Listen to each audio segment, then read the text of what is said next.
కరోనాల duplicate fake medication అని చెప్పి అందరికీ తెలుసు. ఫేక్ మెడికేషన్ రెమ్డెసివిర్ దగ్గర నుండి కొన్ని కోట్లు నాశనం పట్టించారు ప్రపంచంలో, భారతదేశంలో. పోయి హాస్పిటల్ వండుకోలేదా? ఇప్పుడు ఒక హాస్పిటల్లో ఒక డాక్టర్ ఫెయిల్యూర్ అని తెలిస్తే మళ్ళీ ఇంకో పేషెంట్ పోతలేడా? వెళ్ళడు. మాకు సక్సెస్ రేట్ చెక్ చేయండి. మీకు దమ్ముంటే వేణుస్వామిని గల్లా బట్టి అడగాలి అంటే వేణుస్వామి వీడియోలు అన్ని తీసి 100 వీడియోలు పెట్టి 45 వీడియోలు ఫెయిల్ అయినాయి వేణుస్వామి అంటే నేను అప్పుడు మీకు ఆన్సర్ చేస్తాను. వదిలేస్తారు అప్పుడు? ఇది ఆన్సర్ చేస్తారు అంటే కనీసం ఆన్సర్ చేసే లెవెల్ కూడా వీళ్ళు నన్ను క్వశ్చన్ చేసే లెవెల్ కాదు కదా. మరి మొన్న పెట్టిన వీడియోలన్నీ ఏంటివి? వాళ్ళు పెట్టిన వీడియోలు మీరు చెప్పినట్టుగా కేసీఆర్ గెలుస్తాడు వీడియో ఏ వీడియో చూపించమనండి. ఇప్పుడు కేసీఆర్ గెలుస్తాడు అని నేను చెప్పలే. ఓకే, కేసీఆర్ బొమ్మ నా బొమ్మ పెట్టి పెడితే అయిపోతుందా? వీడియో పెట్టలేదా? మీరు ఎతికారు. ఇప్పుడు నేను ఎతికానండి, చాలా వెతికాను, మొత్తం వెతికాను. ఎక్కడ దొరికింది? ఎక్కడ దొరకలా. పోనీ నేను క్రికెట్ అన్నప్పుడు చాలా ఆలోచించా, మిమ్మల్ని ఏం చేయాలి, ఎలా మిమ్మల్ని ఎట్లా ఇరికించాలని నేను ఆలోచించా. ఇవన్నీ చూపిద్దాం, ఇదిగో మీరు అనలేదా అని చెప్పి చూపిద్దాం అని చెప్పని అనుకుంటే నాకు ఎక్కడ కనిపించలే. మీరు డైరెక్ట్గా అన్న మాటలు ఎక్కడా లేవు. ఇద్దరు ఫేసులు తీసుకొచ్చి కూర్చోబెట్టుకుని చూపిస్తున్నారు. ఏంటది? సరే అయిపోయింది, రేవంత్ రెడ్డి సీఎం కాలేడు అని అన్నట్టుగా అది కూడా చూపించారు.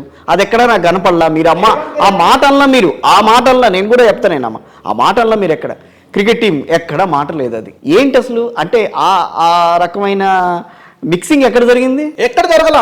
ఎందుకు జరిగింది? మీ మీద లేదు కదా. మీ మీద ఎందుకు జరిగింది? అదే చెప్తున్నా. ఇప్పుడు నేను కేసీఆర్ సీఎం అవుతాడు అని చెప్పలా, 3వ సీఎం అవుతాడు అని చెప్పలా. యాక్చువల్గా నన్ను అడిగిన క్వశ్చన్ ఏంటి అంటే, యాంకర్ శ్రావణి నన్ను అడిగిన ప్రశ్న ఏంటంటే, ఒకవేళ తెలంగాణలో టీఆర్ఎస్ వస్తే, అప్పుడు ఏమన్నా నేనంటే, ఒకవేళ తెలంగాణలో 3వ టీఆర్ఎస్ వస్తే డైరెక్ట్గా కేటీఆర్ సీఎం రాసి పెట్టుకోండి అన్న.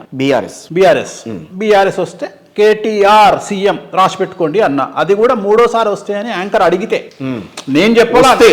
నేను ఎక్కడ దానికి మళ్ళీ అక్కడ ఉంది వస్తే నేను ఎక్కడ వాస్తవంగా నేను ప్రిడిక్షన్ ఇవ్వలేదు. నేను అది కూడా చెప్తున్నాను. అసలు నేను ఏ పార్టీ గెలుస్తుంది అని కూడా చెప్పలేదు. ఎందుకు చెప్పలేదు అంటే, నేను ఎలక్షన్ కమిషన్ దృష్టిలో పడద్దు అనే ఉద్దేశంతో నాకు నేను జాగ్రత్తలు తీసుకుంటా అంతే. సో నా జాతకం నేను ఇందాక అదే అన్న, వేణుస్వామి జాతకం కూడా వేణుస్వామికి తెలుసు.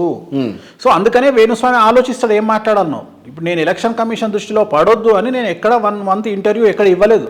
నేను ఇచ్చిన ఇంటర్వ్యూ 2022 సెప్టెంబర్ ఇంటర్వ్యూలు అన్నీ. నేను 3 ఇంటర్వ్యూలు ఇచ్చిన 2022లో. దాని తర్వాత మళ్ళీ నేను ఇవ్వలేదు ఇంటర్వ్యూలు. నేను ఎక్కడ ఇంటర్వ్యూ ఇవ్వాల. ఆ ఇంటర్వ్యూ బిట్లు తీసుకొచ్చి కట్ చేసి కేటీఆర్ సీఎం అవుతాడు అనే ఒక్క వర్డును తీసుకొచ్చి నేనేదో చెప్పినట్టుగా నన్ను ట్రోల్ చేసే ప్రయత్నం జరుగుతుంది. నిజంగా నేను అదే చెప్తున్నా. నాకు సిగ్గు శరము చీమునెత్తురు ఉంది. నేను చెప్పింటే నేను ఫీల్ అవుతా కదా, అరే నేను తప్పు చేసిన అట్లీస్ట్ నేను వచ్చి నేను క్షమాపణ చెప్పరు, నాకు నేను సరిదిద్దుకోవడమో చేస్తా కదా. నేను చెప్పని దానికి నన్ను అంటే నేను క్రికెట్ గురించినే నేను 2022లో నవంబర్ 23వ తేదీ నాడు, అక్టోబర్ 23వ తేదీ నాడు నేను Pakistan India match Melbourne cricket స్టేడియంలో చూసినప్పుడు అక్కడ ఇండియా గెలుస్తుంది అని చెప్పిన.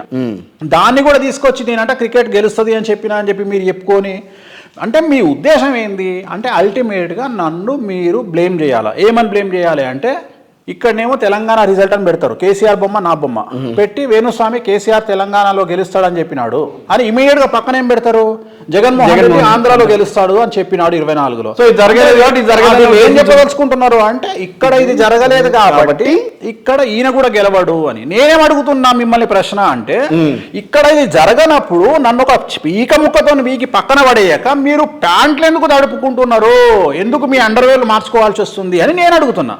ఇప్పుడు సరే ఉన్న సూటిగా చెప్పండి. సరే ఇక్కడ ఏం జరిగిందనే విషయం మనకి తెలంగాణకి సంబంధించి మనకి తెలిసిందే. ఆంధ్రప్రదేశ్కి సంబంధించి మీరు చెప్పింది నిజమవుతుందా? 1 కోటి సారి చెప్పిన, ఇప్పటికీ చెప్తున్నారు అదే మాట. ఇప్పుడు కూడా అదే చెప్తున్నా. నేను ఒకటే అడగదలుచు, 2024లో వైఎస్ జగన్మోహన్ రెడ్డి వైఎస్ఆర్ కాంగ్రెస్ పార్టీ ఒకవేళ ఆంధ్రప్రదేశ్ లో జగన్మోహన్ రెడ్డి వస్తే ట్రోలర్స్ అందరూ అన్ని మూసుకొని నన్ను విమర్శించిన వాళ్ళందరూ మళ్ళీ మీ తమ్మునేల్స్ పెట్టి వేణుస్వామి చెప్పింది జరిగింది, మా ధనిష్ట మూసుకుంటున్నాము అని మీరేమైనా చెప్తారా? మీరు పెట్టుకుంటారా? ఎందుకు చెప్తారు? భలేవారు మీరు అన్ని తెలిసి కూడా మీరు అంటారు. ఎందుకు చెప్తారు? మీరు చెప్పరు. మీరు చెప్పినప్పుడు నేను మిమ్మల్ని ఎందుకు నేను కన్సిడర్లోకి తీసుకుంటా? మీ ట్రోలింగ్ నేను ఎందుకు కన్సిడర్లోకి తీసుకుంటా? మీ ట్రోలింగ్ నేను ఎందుకు సరే కన్సిడర్లోకి తీసుకుంటా తీసుకోకపోయినా, కానీ వాళ్ళు ట్రోలింగ్ చేసిన తర్వాత బాధ అనిపించలా? మీరు ఇంత జ్యోతిష్కులు, ఇంత దేశ విదేశాల్లో మీకంటూ ఒక ఫాలోయింగ్ ఉంది, లక్షలాది మంది మీ దగ్గరికి వస్తారు, వాళ్ళ బాధలు చెప్పుకుంటారు, వాళ్ళ బాధలు తీరుస్తుంటారు. నిజంగా చెప్పాలా? చెప్పండి, పర్లేదు. నా జాతకం నేను ఇప్పటివరకు 2 సార్లు చూసుకున్నా. అంటే ఎక్కువసార్లు చూడను. 2014లో ఒకసారి చూసిన, బాగా యాంగ్జైటీ ఫీల్ అయినా 2014లో. ఎందుకు యాంగ్జైటీ ఫీల్ అయినా అని చెప్పి చెక్ చేసుకుంటే అప్పుడు దశాచిత్రంలో నాకు అర్థమైంది సమ్ ప్రాబ్లం వచ్చింది అని. ఎంబడే నేను దానికి సంబంధించిన ట్రీట్మెంట్ చేసుకున్నా, రెమెడీ చేసుకుని అయిపోయింది. మళ్ళీ 2017లో మళ్ళీ నాకు శని ఎఫెక్ట్ అవుతుంది అని తెలియగానే ఏదో పెను సంచలనం జరగబోతుంది నా లైఫ్లో అని మా ఆవిడకి చెప్పిన. కానీ దీనివల్ల నాకు రాహు ఉచ్చా, నా జాతకంలో జగన్మోహన్ రెడ్డికి రాహు ఉచ్చా, నాకు కూడా రాహు ఉచ్చా. అంటే నన్ను ఎంత నెగిటివ్ చేయాలనుకుంటే నేను అంత పాజిటివ్ అవుతా జనాల్లో. నా జాతకం అది. జగన్ది కూడా అంతే, సేమ్ జాతకం. 2015 నుంచి ఆయనది కూడా 2015 కాదు, అసలు మొదటి నుండి ఆయన అంతే. ఆయన సంతకం పెట్టకముందు, ముఖ్యమంత్రిగా అనకముందే ఇక్కడ బ్యాటింగ్ స్టార్ట్ ఆయనకు. ఆ రోజు ఉండే స్టార్ట్. నాది కూడా అంతే ఉంటుంది, కాంట్రవర్సీ ఉంటుంది లైఫ్. సో నేను ఫీల్ అయింది ఏంటంటే మళ్ళీ అప్పుడు చూసుకుంటే 2017లో అప్పటి వరకు తెలియని నేను 2017లో ఒక ఇన్సిడెంట్ తర్వాత ఒక వ్యక్తి నా మీద అనుగ్రహంతోనో పాపం ఆయన ఏదో చేయబోయి అది ఏదో చేయబోతే అది కోతిని చేయబోతే ఆంజనేయ స్వామి అయింది. నేనైనా ఆంజనేయ స్వామిని. ఓకే. ఆయన కోతిని చేద్దాం అనుకున్నాను, నన్ను ఆంజనేయ స్వామి కూర్చున్నా. ఎక్కడికో వెళ్ళిపోయింది నా లైఫ్. వెళ్ళిపోయిన తర్వాత ఒక ప్రముఖ యాంకర్ నేను కలిసి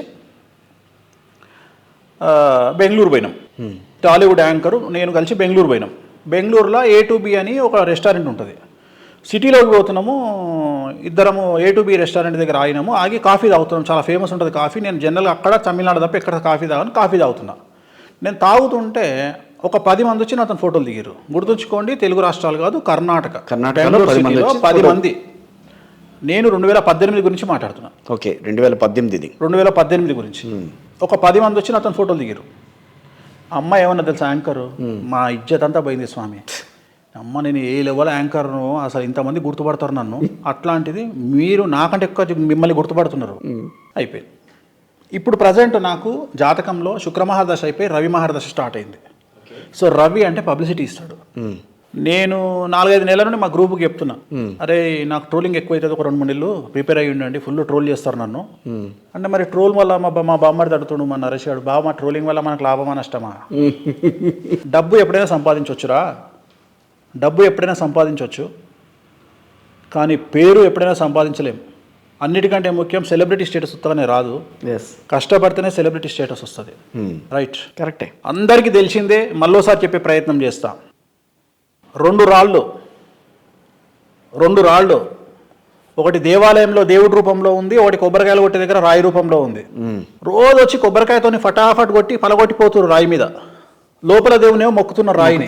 అప్పుడు ఈ కొబ్బరికాయ కొట్టే రాళ్ళది అడిగిందంట, ఏమని అంటే, నిన్ను మొక్కుతున్నారు, నన్ను కొడుతున్నారు, నువ్వు రాయివే నేను రాయివే, ఏంటి తేడా అని అడిగిందంట. అడిగితే ఒకటే దెబ్బకు నువ్వు అక్కడ పడ్డావు, నిన్ను కొబ్బరికాయతో కొడుతున్నారు, ఈ స్టేజ్కి వస్తేందుకు నేను చాలా దెబ్బలు తిన్నా కాబట్టి నన్ను మొక్కుతున్నారు అని అంట దేవుడు. ఈ స్టేజ్కి వస్తేందుకు చాలా దెబ్బలు తిన్నా, ఈ స్టేజ్కి రావడానికి చాలా దెబ్బలు తిన్నా, మరీ ముఖ్యంగా ఇంచుమించుగా కాలుతున్న చితి మీద పడుకోబెట్టిన రోజులు కూడా ఉన్నాయి లిటరల్గా. అంటే నిజంగా కాదు అక్కడ, అంటే చావు వరకు వెళ్ళి రిటర్న్ వచ్చినా అని అర్థం.